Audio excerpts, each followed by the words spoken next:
Good evening, good afternoon, and good morning, everyone. My name is Cassandra Taylor, and I'm the founder and CEO of Top Flight Defense Incorporated.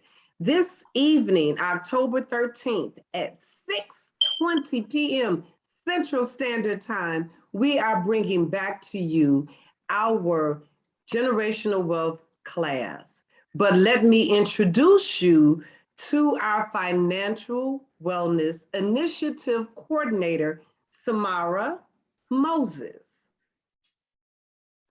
Thank you, Cassandra. Good evening, good evening. We are so excited to bring part two from last month of our speaker and this just amazing topic that got a lot of rave reviews and there was a lot of interest there. So we're very happy to have her back.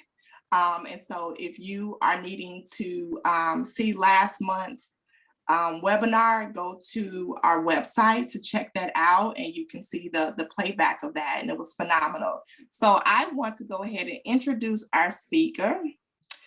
Some of you know her, and for others, she will be a new person, okay? Sherry Rovner is our speaker for this evening. She is the founder and managing partner of Ways to Wealth Real Estate Investments, LLC, and has over 30 years of experience in project management, real estate management, training, public speaking, and philanthropy, managing over $100 million in distributions over the past 18 months for the community betterment. Oh my goodness. She learned the ropes in real estate from her parents who owned and operated their family's construction firm from 1972 until the untimely death of her father in 2005. Her burning desire was to keep the family legacy alive and to apply what she learned since her youth about construction and real estate development, and to establish her own real estate investment company. She is also vice president of Divine Developers Incorporated, a family-owned Florida licensed general contracting company, in which her main goal is to teach people two ways of wealth through real estate investing and presenting opportunities that compel them to move in action to fulfill their dreams in real estate and build generational wealth. Oh my God, what a mouthful. And last but not least, her vast network of real estate investment professionals adds a unique strength and value to the company that yields significant return and interest for co-investors. So I bring to you Ms. Grubner. Well, thank you, Samira and Cassandra. First of all, Cassandra, thank you for your service to our country and for starting this organization to benefit those who serve and have served. It's such a wonderful mission that you have, and I'm so delighted that we crossed paths, and now I'm a supporter of what you do by sharing this free information to the public on how they can be more financially fit. And so thank you. I just really want to thank you for your service. And Samara, thank you so much for what you're doing in the financial industry, helping people to also build wealth, generational wealth, and teaching them how to do it effectively using tools and resources they may not be aware of. So you're a dynamo yourself. we're both, I think we're both in the same mission. So I'm so excited to share with you all tonight, and this can be more of a Q&A or interactive conversation here between us, because I love answering questions. But real estate is something I'm so passionate about. It's I work on it every day because you work on your passion every day. You work on your dream every day. A lot of people think that things just happen overnight, but nothing happens overnight. No one is an overnight success. Everyone has to put the time and the energy into their passion and their dream to make it become a reality. And one thing you have to do is make up in your mind what you want, set a goal to get it, and then you go after it.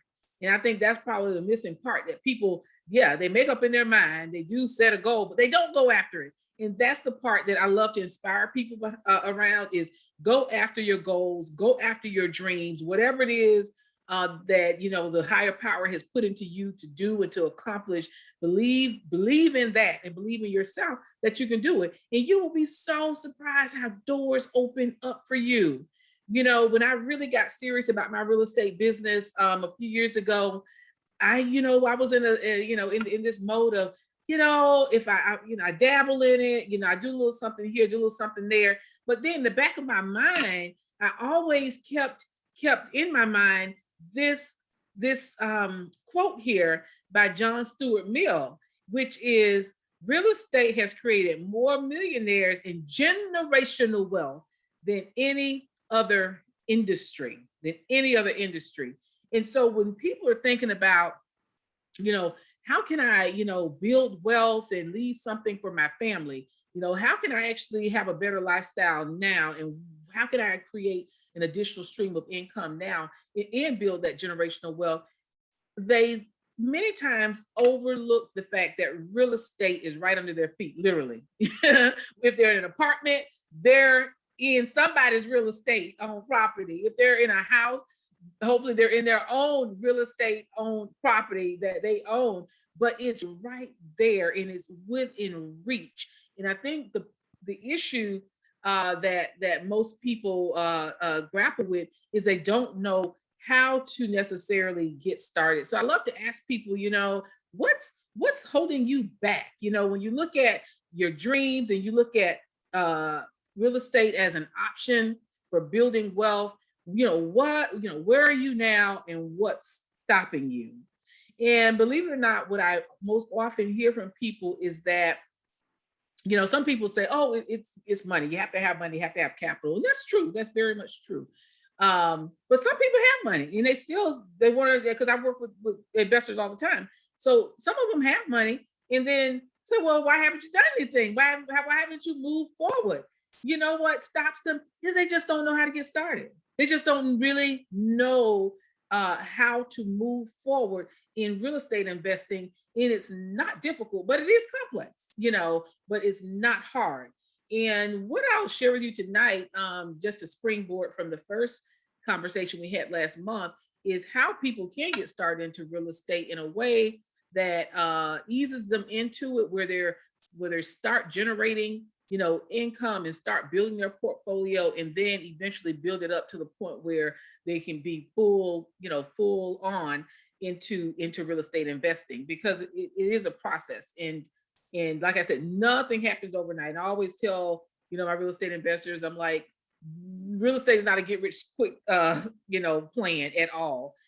People who have accumulated wealth through real estate, if you look at the length of time they've owned properties, it has been over a period of years, and they have accumulated that wealth through real estate over a number of years. And so I often tell people, when you're looking at real estate investing, you do need to look at it from a goal orientation.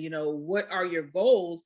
And you can set annual goals, because that is how you eventually get to your long-term goals. And I always advise that you look at real estate as a long-term strategy, the same way, like if you have a 401k with your job, you're typically the financial advisors, and Samara, this, they'll say, be in it for the long haul, ride the market, because you're going to have ups, you're going to have downs. And I think I've ridden like every, ebb and flow in the market for the past 20 some years, having a 401k investment plan. And I tell you, it is really tough when you see you have this much in a 401k plan, that market crashes and you lose literally like half or 75% of that literally overnight. And the first time it really hit me was probably about 12 years ago when the market crashed. Boom, I couldn't believe it. I was like, what? I was on a path of retiring at a certain point in time, and now I have to stretch it out because I put all my eggs in that 401k stock market, mutual fund market. And that's what most people do because that's what they know. But when you know better, you do better. And so at that point, I started looking at what are other ways that I can invest where my money is more secure. I still put a boatload of money in a 401k. However, that is not the only strategy. I'm a firm believer of having multiple streams of income, because when one stream dries up or gets a little low, you have other streams that you can count on to keep, keep you sustained. So at that point, that's when I started looking at real estate and thinking about what I'd learned from my parents and running a construction company over, well over into a decade, from the 70s and the 80s, and thought about how my father was, considered a gentleman, in the community that had money. People came to him for loans and he employed people, so I was like, wow, he did that through real estate, both on the construction side, and then he got into real estate development, where he started buying lots right in our neighborhood, actually, and building houses on them and selling them and making a boatload of money back in that time. So people weren't even like really turned on to it, but my mind reflected back on that. And when my portfolio took a bad hit, about 10, 12 years ago when the market crashed, I said, I will never put all my eggs in one basket ever again. And that's when I started really delving into the real estate. And then so I was dabbling, buying, things here or there. But then when I got serious about it, I really saw what the potential could be if I really set a goal around it and really looked at, for the long term, how I can create that stream of income and wealth building over a period of time. Because one thing about real estate, it doesn't have to end when you retire from your job. And the cool thing about it is you can invest in real estate while you're working. I work a full-time job, senior vice president of a company, very, highly responsible position I've had. I've been there almost 20 years, real solid, real stable. And I absolutely love what I do because it's just a unique job that I have, a unique career path that I'm in. And I was like, gosh, I really don't want to let that go. But guess what? I can also add other things too. And the real estate actually was one of the easier businesses that I've started to incorporate into my income stream plan. So I say to you, if you have just an inkling of desire to invest in real estate, really look at how you can get started and move to action. And if you recall, in the presentation that we did last month, we reviewed a few things, and I'm not going to go into detail because we want to move to a different aspect of this topic, but we did talk about, setting your goals, and we looked at long-term versus short-term goals, and really looking at, I always tell people now, in this day and age, you might want to just make annual goals, have your long-term goals, but you never know what's going to happen tomorrow. So you can plan for the future, but also look at what you can accomplish in a more condensed amount of time, because you just don't know what tomorrow brings. You have to shift gears and recalibrate and so forth accordingly. COVID, a la COVID, right?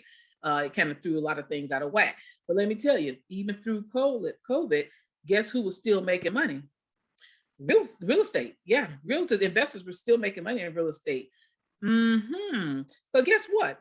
Even though, right, people may not have been paying their rents out of their pocket, but guess what? The government gave like a boatload of money to pay landlords so that they wouldn't lose their properties. Aha, that was a part of that CARES package, right? So communities across this country have millions on top of millions on top of millions of dollars that they're doing like this to landlords to say, keep them in the property. We don't want to have a homeless problem down the road. Don't evict these people, give them a chance. And that money is still coming through. In my community in Broward County, we got about $80 million. I actually was at a meeting talking with the team at the county that oversees that money, and how they are begging landlords to jump in this program. And guess what? Some of the landlords said, we don't want your government money. And do you know why? They don't want it because guess what? They can evict, right, the tenant, and they're actually re-renting that same unit for double the cost. And there are no laws that say they can't do it. Okay, so I'm telling you, don't think COVID affected real estate investing. Our business has been booming. I had a great year investing in real estate, and talking about buying properties and flipping properties.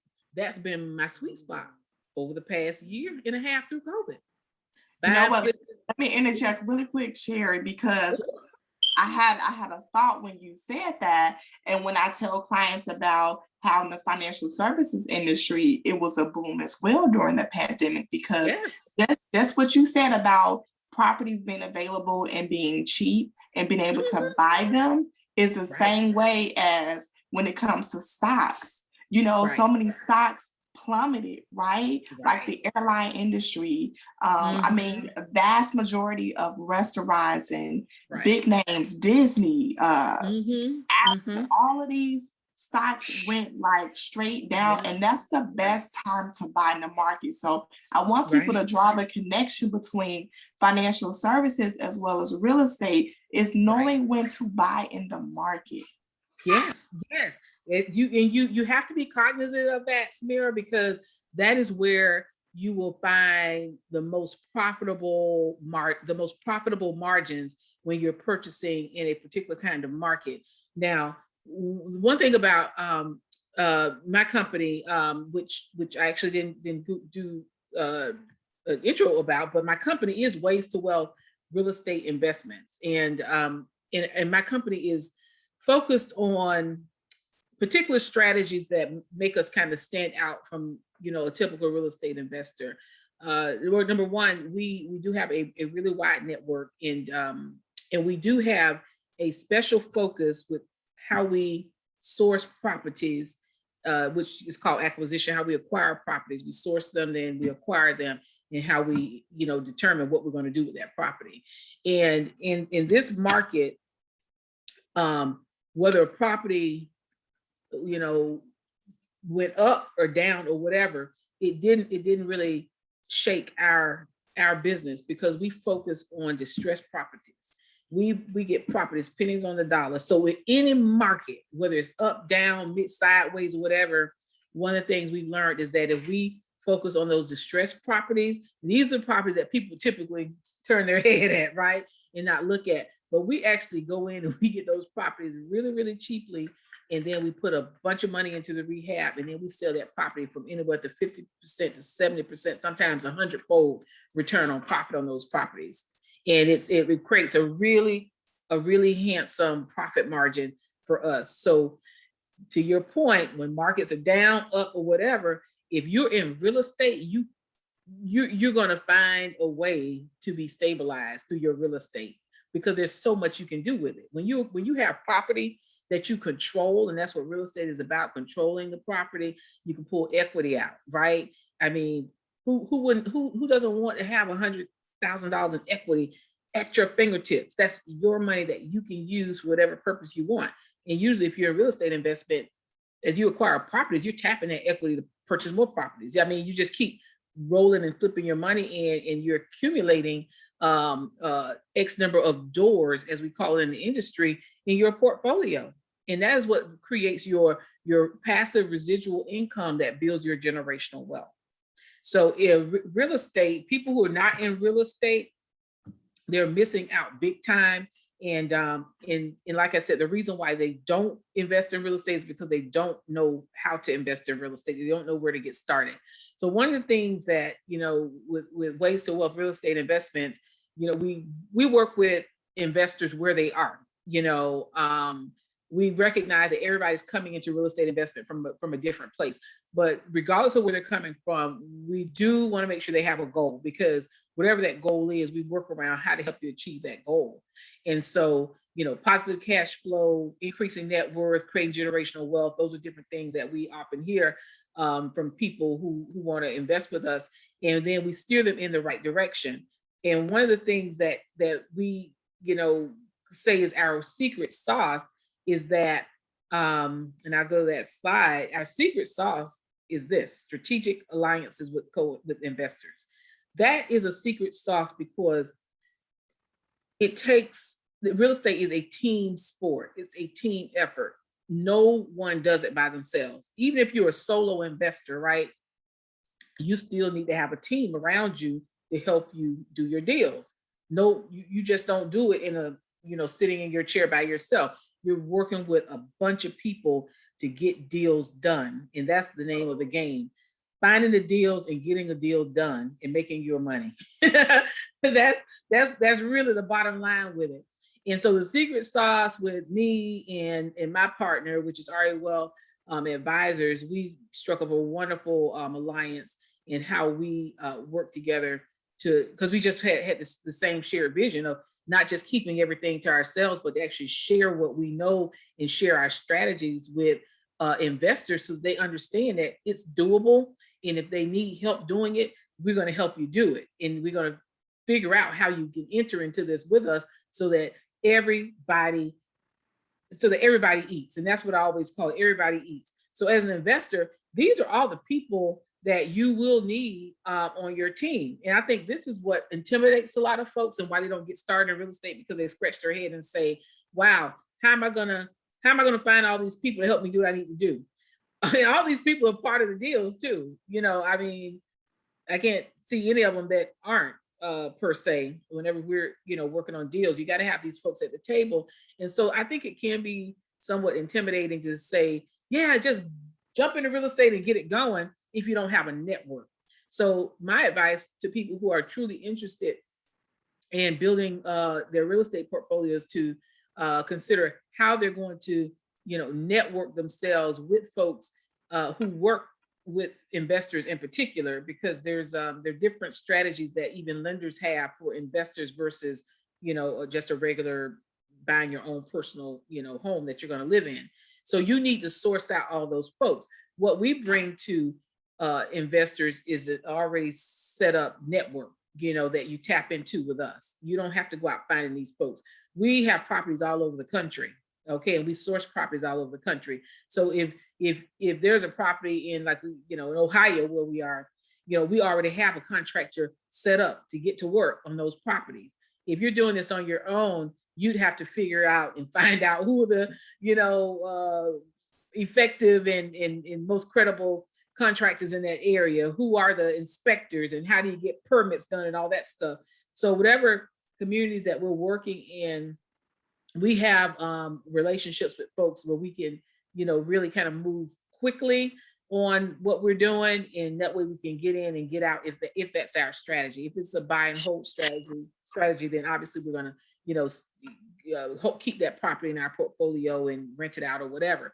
But that is the secret sauce to what Ways to Wealth and RE Wealth Advisors bring to the table.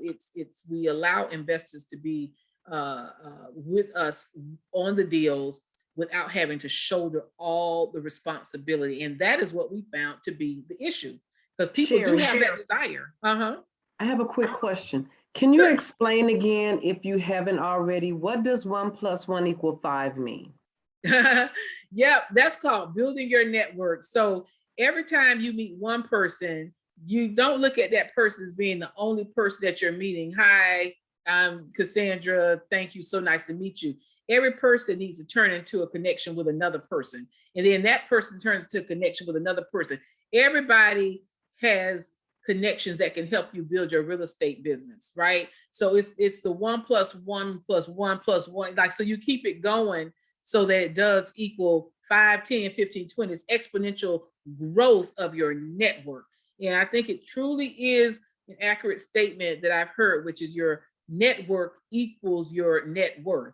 I do believe that, because if you don't have 1 + 1 + 1 equaling 5, 10, 15, 20, then you're not building your network. Everyone should be a lead for you to get to the next person that you need to be a part of your network to help you accomplish what you're trying to accomplish. And that's applicable regardless of what industry you're in. It's keeping that Rolodex. I guess they don't use Rolodexes anymore, but keeping that contact list in your phone, full of folks that can help you accelerate what you do, and vice versa. There may be a way you can help them, because relationships are reciprocal in my book. So thank you for that question. And then in the everybody eats, in case everybody wonders why that's there, it's because everybody's eating off a deal. Everybody on here is getting paid something. So when you're looking at real estate, know that everybody is eating. You're not ever going to bring home 100% of anything. Everybody gets paid at that closing table, before that closing table, whatever is due to them. But the key is that your profit margins are large enough where you are walking away with a substantial amount of money that you're happy with, you know? And if you're walking away from the table with 20%, 30%, 40%, 50% on up, you've got yourself a good deal. You know, think about multiplying that 5 times, 10 times. Look at how much, you know, you're accumulating in wealth, dollars in wealth. So that is the secret sauce, is really having a strategic alliance where you can tap these resources. One of the things I want to share with you as we wind down with the time, because you all asked me to share, how do people enter into these strategic alliances? Let's say if they do have money to invest, they have, you know, a sweet spot for investment, just to let you know, is about, I would say 50,000 minimum is what you're looking at for, when I say minimum, meaning that might be enough to cover an aspect of acquisition of a property or rehabilitation of a property. If you're on your own investing with $50,000, you really have to see how far that 50,000 will go, right? Because you might need that as a down payment. If it's a down payment, where are you going to get the rest of the money to finish your project, to rehab it and all that kind of thing, right? And that's when you have lenders and all those folks come into play, usually hard money lenders. And in another session, we can talk about, you know, lenders and funders and things like that. But that's when a lot of other people come into play, because real estate investors, they invest based on deal analysis. You know, how much will it cost to acquire, fix it up, you know, rent it out, holding costs. There are a lot of factors that go into that deal. And so capital is important, but capital shouldn't hold you back, because there's a way to access capital. You just have to know how to do it. And we can talk about that in another session. But with our company, we have a proprietary kind of investment model that was created to help investors enter into projects in 2 ways. One is through Sprout, and the other one is through Spree. And I have 2 slides to quickly go through each of these. Now with Sprout, let's say even if you have, as a matter of fact, I have an investor this week that only has 25,000. As a matter of fact, we have a call afterwards. She only has 25,000, and she has been like tracking me down for the past couple of months, because she's like, you know, my husband and I have 25,000 just sitting in the bank, and we're getting no interest on it. And I really want to put it into real estate, but I know it's not enough. But I know I know what you do, and I told you I'm gonna circle back with you. And now here I am with my $25,000. And so I was like, okay, not going to turn down $25,000, because that's going to help with one of the projects in the portfolio, you know. And we actually have a project that's a perfect match for her. And that project actually needs another 25,000 to equate to 50,000 for us to really get that project going. And coincidentally, one of my co-investors last week was out of town, but she's back now, and she's going to come in with another 25,000, so to complement that project. So we have the 50,000 to complete that project, and both of them will be paid a percentage based on their investment. So what they are doing is a Sprout. Both of them have brought money to the table for as a loan to the project. So Sprout stands for Secured Private Real Estate Loan Partnership, and that's where a person can have as little as $25,000, contribute that to a project for a fixed rate of return. So you're a lender, basically. And basically you're charging us a percentage for using your money. I always tell people, when your money's sitting in the bank, you're only getting 0.000% or whatever it is in that bank. So basically you're earning no dividends. That's just the bottom line. I mean, I shifted money from like into a money market, you know, sometime ago, and I'm like, the money market still doesn't pay anything. And years ago, I used to have CDs, and then they dropped the rate on CDs drastically. I'm like, CDs are not even worth my time anymore, right?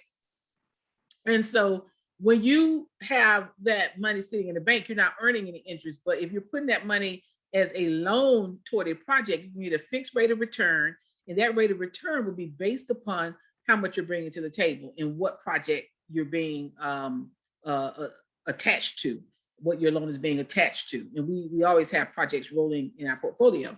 And what it allows you to do is to be a part of a larger scale project. Because if it's one of our bigger projects where let's say we need $200,000 and you're bringing 25, then you're a part of a large project and still getting a nice return on your money that otherwise would just be sitting there doing nothing from you. And you look at 4 months down the road, 6 months down the road, or whatever the time it is to flip that property around, turn it around, you earn, a few $1,000s by just letting your money work for you. It's like real estate investors make money in their sleep. That's the slide I put up. That's called I'm sleeping on money, right? I'm just sleeping on money. And that is a awesome way for people to get involved in real estate through a loan partnership. So basically you're loaning money to a project for a fixed rate of return, which is based upon the amount you're bringing to the table and what the project needs to be completed. Because if it needs multiple investors, then we have to, split the percentages accordingly. And it's a very exciting opportunity for people to be a part of. And it's, like I said, very more of a passive way. It's a passive way of investing. Now the SPREE is secured private real estate equity partnership. The key word here is equity. The other one was loan. This is different. Now with SPREE, the opportunity is for you to become a full-fledged investment partner. Okay. Now with being an investment partner, you can come in pretty much on any project that your investment allows you to. Typically, we see larger investments come, larger amounts of money come our way through equity partnerships. And the reason why is because of, if you look down here in this section, I don't know where my mouse is here. If you look down here, this is why. Because when you're an equity partner, you actually have equity stake in that property. Your name, if you choose to, could be on the property deed. You're a co-owner, co-investment investor and co-owner of that property. And basically your returns are going to be at a much higher rate of return. So what I have highlighted here, when we look for properties, especially for these equity partnerships, the return, the cash on cash return on that investment, it ranges anywhere from 20% to 50% and above a rate of return on your investment. That's some good money. That's some good money on investment.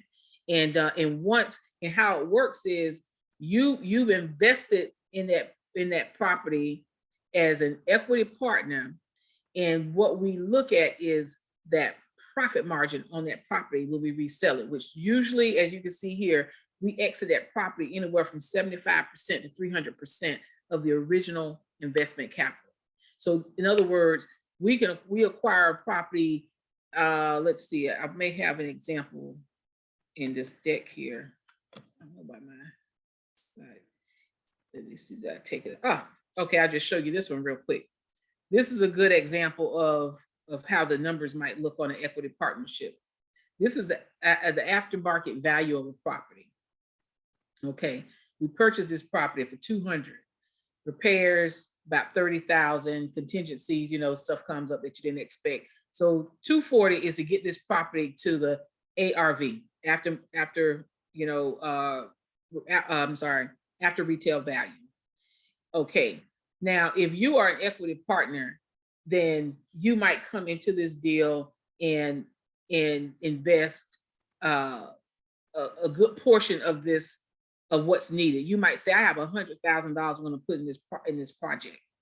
And if you look at the formula here, we're going to be grossing, when we sell that property, about 160, netting about 112. If you came in and you put in, I don't know, $100,000, whatever the amount is, and you're splitting this profit, you could walk away with the equity partnership deal, 70%, you're getting 70%, I'm 30%. Because we sometimes take a lower equity position in that property if you're bringing the money to the table as a partner, because basically it's your, you really kind of is your project. And sometimes we even allow you to take full project control if you want it, but most people don't, because they don't want to manage contractors and do all the work that's required to take the property from A to Z. But when you're bringing money to the table at this level, you kind of can call the shots with your deal, because it's your money that's making it happen. Now, another part to this is, if you're on the front end when we are acquiring a property, that even positions you even better, if you're on the front end, as far as your negotiating power with your percentage of return, because we haven't acquired that property. So your money is like, is helping acquire it, right? So at that point, yeah, your name's on the deed for sure, if that's what you want to do, but you're definitely a co-investor, and you're walking away with, like I said, a really handsome profit as an equity partner. So people have the opportunity to work with us in whatever way that works. And we do have, if they don't have money, we have ways for them to access capital and stuff like that, just to get them started. But the value add is that you have a team that you work with. And I think if anyone who's listening to this video is thinking about real estate, I would say your takeaway, if it's not, ways to wealth real estate investments, you got to find a network that you're going to be a part of, and you're going to have to build those relationships, and you're going to have to figure your way into deals. Mm-hmm. Most investors, they co-invest. They're using other people's money, a lot of times, and they're accessing monies from different sources, and they're making deals. There's just it's not a solo thing, unless they're just independently wealthy and just can, but like they say, got it like that. But Sherry, ask a question, really for clarification, just to kind of summarize the two different aspects that you share. So we have the one option where you're bringing the money to the table. That's considered the loan. That could be $25,000 or whatever amount you have of your own personal cash. With that person doesn't have to go through like a loan approval process, because they're bringing their own money. Is that correct? That is correct. Okay. Now, the other option, being an equity partner, unless they just got $100,000 sitting there, like you said, that person may be able to acquire some kind of line of credit. Correct. Right? Okay.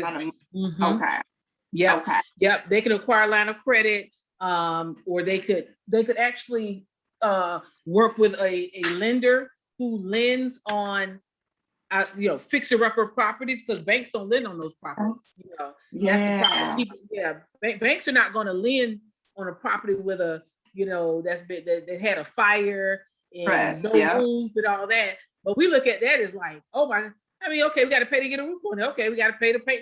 You know what I'm saying? Like, what looks like an eyesore and a problem to the average investor, those are the ones that we would go after, because you get them so cheap. But a bank won't lend on it. So that's why we open our platform for people to participate in our deals, in either the loan or the equity partnership, because there are a lot of those like ugly houses out there, houses. And so the more co-investors, working together on these projects, typically they roll into another project. Projects can just keep rolling in. So as they're making money, they're done with this project. Okay, now you've made 25, 35, 50% off that project. What are you going to do next? Right. It doesn't make sense in the pool of money, because it's like, look at this deal. Like, why would you, like, what are you going to do with the money? You're not going to go buy a new car with it. I'm sure you're trying to build wealth. So keep putting it in. And then at some point, the investor, if they're really truly looking at building generational wealth, they want to get into multifamily and really start building their own portfolio with doors under their belt. And all of that is a process, because you need to build your capital. So that's kind of like what we help people look at. Don't think of this as short term. Think of this as building your capital so that you can get your own doors under your belt, and or invest in doors that are already there, but have an equity stake in those doors. People miss that. They miss that. When you look at these large apartment complexes, even in Chicago and these different areas, one person does not own those apartment buildings. They're owned by equity capital, holdings companies, capital investment companies. Just Google it. You'll see, they own all kinds of stuff, shopping plazas, Like these companies acquire. You think they're acquiring that off their own $1? No, they pull together. Right. And that's how they come in and take over the block. That's how they come in and build in a lot of these neighborhoods that are, distressed and disadvantaged neighborhoods. They come in, they just take over the block, bulldoze everything else, throw up high rises, throw up, single family homes or whatever. And it's multiple people eating off of those. Yeah. And Sherry, that's sorry to interrupt you, but that's what your company does. That's what you're saying, would be able to partner with to do those things, because I see a lot, and like right here in Chicago, I've seen a lot of the buildings just sitting there vacant, and no one has a contract on it, is just sitting there. And I'm like, why isn't anybody trying to, do something? Like I always, I have this thing about the homeless, especially homeless veterans, and when I look at these large commercial buildings, that's when my light goes off. I'm like, so much can be done in here. They can have clinics in here. You know what I mean? They can have, not just a place for a veteran to go and lay their head, but they can also have someone come in where they're teaching them different things on finances, hint, Samara. Just different things that can go on. But, like you said, if one person, it's not one person doing it. And it shouldn't be that one person doing it, because there's a lot that needs to be done. It's a lot, especially like from the standpoint that you're talking about is from like acquiring real estate for charitable, intent as well. And so a real estate investor may not have that same eye towards that charitable aspect of it, because a real estate investor is looking at return, on investment. And so it would take someone like you who, because nonprofits acquire property all the time, and they actually get a lot of benefits through local governments, state feds or whatever, to actually get the money to acquire those properties, because they're doing it for a charitable purpose. So that's kind of like that's a different arena. But to answer your questions, buildings are sitting there, nobody's moving on them, is because investors are looking at, they assess communities to see what is the viability of their investing in a particular community, because they're not going to go put money in restore a building and they don't see potential for clients. I mean, for buyers or renters to come there. Yeah. So real estate is truly it's a business. It's for sure business, because you put all that money fixing something up and it's sitting there and it doesn't sell or nobody's renting it, you are in the hole, like seriously in the hole. So like for us, we look at communities in terms of the path of development. So for example, Patrick and I, we have stuff going on in Jacksonville. So I was up in Jacksonville last month, I think early part of last month. And I actually met with a really close friend of mine who gave up half of his day to take me on a tour of Jacksonville to help me understand the path of development and where the emerging areas are and where the opportunities are. And he's a guy where nothing happens in Jacksonville unless he signs off on it. That's, he's a big wig up there. And he was like, yeah, our community is prime for, investments and redevelopment. And then the communities where we're investing, he's like, you guys are in a great area. And nobody's kind of moving into that area yet. But he was like, guess what? The stadium over there, look at what the stadium, this whole area is going to be transitioning because the stadium is there. You talking about economic development, people are going to want to live near all of that. And so if y'all going to come in and basically take over these, this community street by street with buying these these houses that were built in the early 1900s or whatever, and rehabbing them. And there's some beautiful properties we're rehabbing. He's like, number one, you're going to make a fortune because this is a hot area. And once they start seeing the area turn over, they call it turning over an area, flipping an area, you're going to have more people than you can imagine trying to move into there. So investors, we look at paths of redevelopment and revitalization, versus just buying something because it's there. Because real estate, I told you, real estate's everywhere. You're sitting in it. All three of us are sitting in real estate right now. It's around us. So you're never really short of real estate opportunities. It's just finding the right deal that makes sense for what your goals are. Yeah, that makes sense. That's really good. And I have 2 follow-up questions for you along those lines. Does Ways to Wealth work with business owners? Speaking a little bit to what Cassandra was talking about, those that want to acquire property through their business or their nonprofit, is that something you can help business owners with?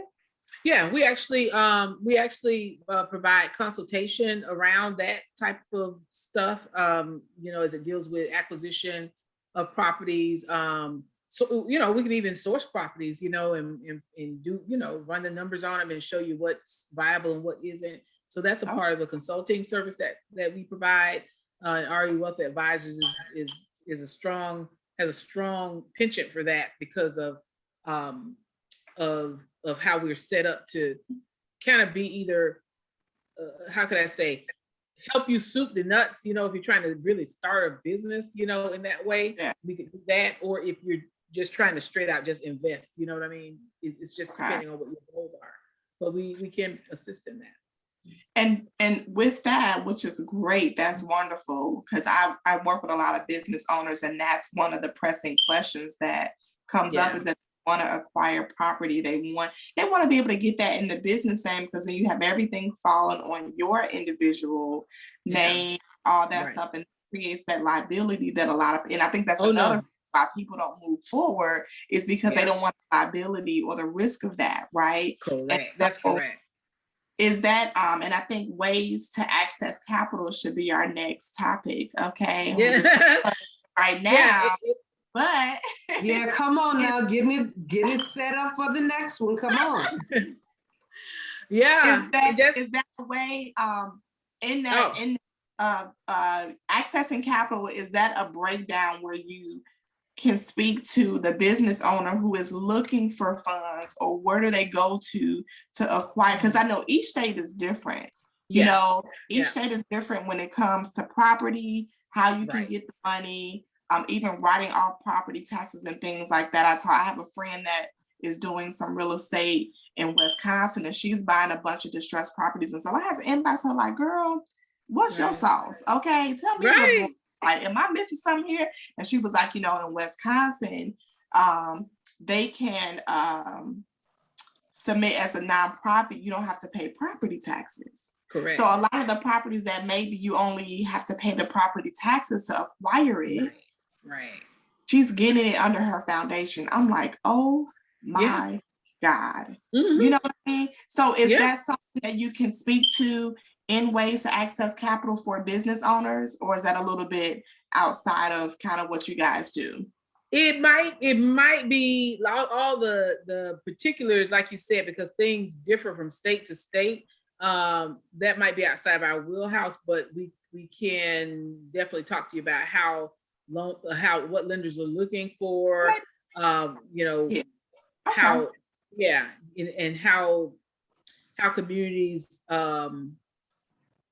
communities work within that space of nonprofit, acquisition, how that comes together. I think we could speak on that. Could it be like you do a series for us, or what do you think? Yeah, absolutely. Yeah, we could definitely do a series. In as long as I get the topic, because there could be other people I can bring on as well from within our network who could speak more to some of those particulars like that, because there are a lot of things that we don't know, and that's why we can't act, because we don't know. And nonprofits, nonprofits, they have been benefiting from a lot of strategies in from government and things like that, because of their nonprofit status and that their service and the service they're providing to communities. So that's a whole different ballgame from for-profit businesses. It functions differently. The access is different. Your friend who's doing that, she's in yeah, she's working in a different way to do what she's Mhm. doing. And then Yeah. the second part, for the sake of time, and we'll wrap up. But for the second part is, I know a question that people are dying to ask or to figure out what is the answer to, and it's about credit, right? Because we have to remember that this is an epidemic. So whether pandemic or not, people have issues with credit. It can be from the working class person that has a high income ratio due to student loans and other things have going on, to the one that has had some hard times in life, divorce or whatever, loss of employment, and now their credit has been dumped. Both scenarios will have your score be lower than it should based on your debt income ratio, and then based on lack of being able to pay bills and things like that. So going back to someone trying to figure out how to dig themselves out of their situation, right? Yeah. With the loan partnership, if they came into some kind of money, right? Would that be a more viable option that wouldn't require their credit to be ran and all of that? Yeah, if they came into a loan partnership, there are no banks or anything involved with that. If they have their own capital and they're loaning that to a project, that's just a straight up, contractual deal. No banks or anything are involved. But what we encourage is, while they're, I think people who take that initiative to do that, that means they have a strong interest and want to grow and develop. So at the same time, we start encouraging them to clean up their credit, because they want to be able to spend that capital. And depending on your source, you will need to have a credit score. We use probably 680. I'm thinking 650, 680 maybe. It just depends on the lender. Some lenders work with lower scores depending on the person's debt to, income ratio and things like that. Yeah. But it's credit. Not having the best credit should not be a deterrent if they really are trying to move on something. Because you'd be surprised. That's one thing that a lot of people fear at this point, because and the sad part about all of this, everybody can blame COVID. COVID did this and COVID did that. So without saying that's a good thing, you don't want to say that. But a lot of the organizations understand that COVID did happen. And with COVID happening, it messed up a lot of things. And then as we're not coming out of the pandemic, because we're not out of it actually. But as we're moving through it, let me say that. We're finding that a lot more people are now, their accounts are being hacked, because folks are sitting at home trying to find their, I don't mind devil's playground. Some people have allowed it in their mind, and so they're coming up with creative things to do. So I think this is a great thing that you are saying, that it's not a showstopper. It's not going to stop you because you don't have that 700 and that 680 credit score. But how long have you been on your job? How much do you make? You have that accredited information. You know what I mean? You have that behind you. That's true. Where there's like, okay, well, you know what? We can take a risk on you because we know life is happening. And here's the other part from the financial mind, because some may say, well, why if a person has $25,000 that maybe needs to pay off debt, that hasn't done that, not do that? Because as a business-minded person, you're thinking of the next investment that's going to double and tenfold what you've invested, so that you can wipe out all of that. And so sometimes that investment, even though it's risky, it's worth it. Because that 20-30%, man, that could just that could be it. I'm working with it could be life changing. Yeah. I'm working with someone now, and I'm trying to convince this person of the very same thing you're saying, Samira. They have some money and they want to invest. So, I want to get in on a project. I want to do a deal. And with this money they have, they're like, I'm going to pay off my car completely. and that's going to be about whatever amount, and then they're going to pay off all these other bills. I'm like, I totally Pay off get what debt you're to saying. do what though? Because Yeah, I'm like, you're going to off use is not 25, yes. 30,000 to pay off debt when you and can. that's admirable. We want you to do that, but that Right. kind of investment isn't going to bring a return on interest. It's not going to bring you a Right, return. right, Maybe exactly, pay exactly. maybe pay 3 or 6 months up of that bill, right? Pay it up. I know. But I don't take get a it. portion of that and invest it. Right. I'm like, I'm like, I'll give you a sweet deal and give you more of a return than what, the average person would get, just so you can see how you can take that same 30, 40, whatever amount that is, invest it for 3, 4, 5, 6 months in a project, get a 30%, get a 50% return, then chop that debt down. But why would you just take that and put it into that? And they just are not, oh, well, then that means I won't have my monthly car payment. I'm like, you're paying it now. I'm like, you're paying it now. Why would you even pay off that car? That's the an mindset. appreciated And asset. I'm like, here's the I will thing. never pay off a car. Me personally, I will never pay off a car. And I have always had a luxury vehicle since I've been 22 years old. And I just will not pay it off because that's an appreciating asset. You got to know how to get into a vehicle. Come on, Sherry. Okay, hold on. Me and my daughter had this conversation the other day. So hold on. So what do you do? Do you rent? Do you buy a car or do you lease a car? I buy my car. I buy pre-certified luxury vehicles. Okay. Very smart. Now, the car I have now was actually spanking brand new because guess what? I hit the dealership at the perfect time and they cut a real great deal. But since I've been 22 years old, I have always bought a pre-owned, which means that car is only 2 to 3 years old. I don't absorb the depreciation because once you pull it off the lot, that depreciation drops. You behind 8 ball as soon as you pull it off the lot. That's the thing, and that's what I was telling somebody, because when I bought my Benz, 2019, yes, it had 4,000 miles on it.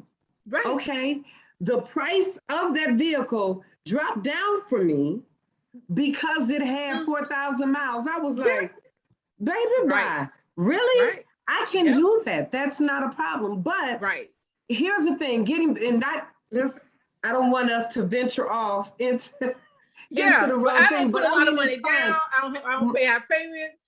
It's just, I didn't have. That's a whole different class. Hold on. That's a whole different class that we could do. See, Samara, I told you, your classes, we said once a quarter. Look at what you've done since you've been in that position. It's good stuff. It's good information. It's what people need. But here's the thing, and what I would love for us to do, we tapped on it and then we kept going, is the mindset of everyone. We don't have that mindset, and without that mindset, we're not going to be able to buy those luxury vehicles and ride around and everyone looking at you like, what? We're not going to be able to invest in property because what we're looking at is because what our parents told us to do. Oh, you got to pay that off. You got to pay this off. But while I'm paying that off, I'm taking out of the money I could have invested in a building. Correct. Hear me? This vacant building that's taking up 3 blocks, and all they wanted was $20,000 for. But I took that $20,000 and I paid off 3 of my credit cards. What is that going to do for me? Exactly. Here's the deal. Let me speak to this, and then we'll wrap this up because we going left, but it's a good left. Okay, it's a good left turn. But listen, let me tell you all, and for our audience too, just to kind of bring this, how this idea has gotten together. Yeah. This is what I tell my clients when I meet with clients and we're talking about financial strategies. Yeah. What our parents have taught us is not wrong. That was exactly. That it was safe. They taught us how to be safe. But that was for their era. And it works their during era, their era. It works for properties- them. Yes, like my parents, their property was $50,000, their Yep. West Side building when they bought that, and Right. my grandfather paid that off. That was Right. wonderful, and that's what should have been done in the Right. 50s and the 60s, right? But now we're venturing into 200 plus, depending on your location, $1,000 of investment. People not really paying that off because we're so motion oriented. We're not settling in that one state for all of our lives. Our parents have done. We might be snowbirds. We're doing this. We're doing that. We got all of these different things going on, and so you may not pay that house off. That may be a goal, but maybe something happens investment wise where you delegate that money to another thing. And so I want our audience to be clear that it is nothing wrong with paying things off. What we're saying is to look at everything that you have and to decide if any of it is going to bring money back. Because if you spend all of what you have, you'll be debt free. You won't be paying anything, but will you have the opportunity to come up with a sum of something? Start these kinds of programs that we're talking about, you're going to still be in that shoulda, coulda, woulda situation a year from now. Didn't take that risk. And so Ways to Wealth is offering an opportunity where people can invest safely with professionals who have done it over decades, who know the market. And so I've never heard of a company like you all's. And so I'm always so excited to talk to you, Sherry, because you all are doing some amazing things down there in Florida. You can have me looking in Jacksonville. Let me start looking in Jacksonville. Come on. Patrick was just up there last weekend. He's like, I got 4 more properties I'm working on. I'm like, all right. Now, hold on. Samara, you can't make no run without me. Because I need to get it together. We working this because what we say, we're gonna elevate Top Flight, and we gotta elevate yourself. We're doing all of this together because we have to. It's all about that generational wealth. That's what we said, right? That's right. We gotta work it and we gotta educate them. That's right. We have to be consistent. She's frozen. Anything. Don't get caught up in age. Yeah. I think we're back. Yeah.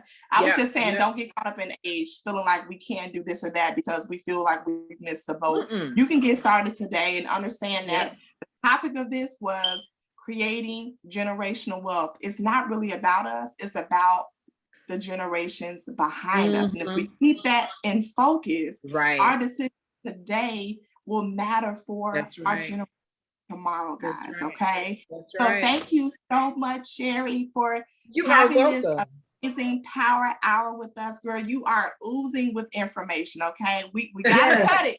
Okay. Yes. Now that's why I said we need to make a series. We need to do something where we can add on